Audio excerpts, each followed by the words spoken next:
It was then that the execution began. Hanamaki was dragged away into the darkness by the chain around her neck. From there, it was all a blur, a state of unreality. The next thing we knew, we were standing on a platform overlooking a large vat of an orange substance. Honey. It sat like a block, so thick it was hard to tell it was even a liquid. We waited for a moment in horrific anticipation. We all knew this was to be an execution, but we didn't know just how it would play out.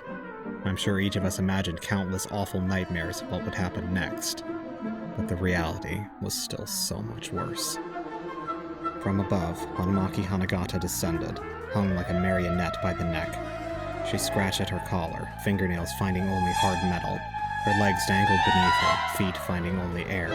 Her throat strained for breath, finding only scarce oxygen. It was an awful sight, but the worst was yet to come.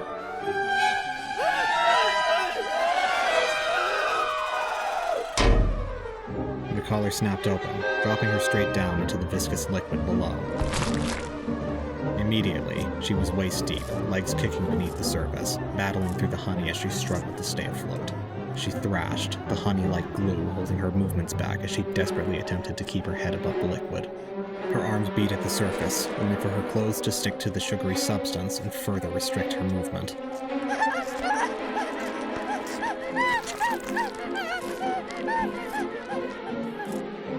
More and more of her body began to disappear beneath the honey, growing less and less visible as she was swallowed, bit by bit.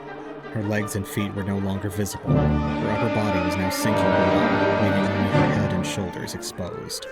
She stretched her neck to try and keep her head above it, but even her hair was in the fluids around her, preventing her from doing anything but fall as they strained her out of her exhausted muscles. There was no hope. Truly, there never was. Honey isn't like water. The energy required to move through it, battle against its sticky grasp and push through its thick, viscous body, was simply more than human could handle. The struggling amounted to was delayed. The rest of her power, she reached out for someone to take her hand and hold her to safety. We were too far to even dream of aiding her, but still her hand dangled there, even as her face began to disappear beneath the liquid.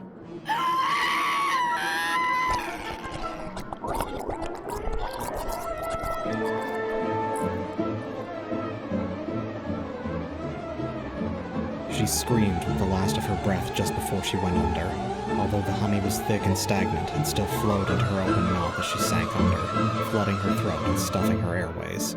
She couldn't even cough it up as it stuck to the edges of her windpipe. It didn't take her long until her entire trachea was awash with it, silencing her completely.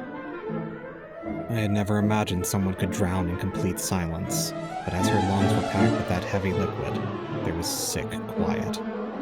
All of our breaths were held as we heard her thrashing come to a halt, just one hand raised, stones still above the honey. The last signs of Hanamaki Hanagata before she fell beneath the surface entirely. Never to speak, nor to breathe again.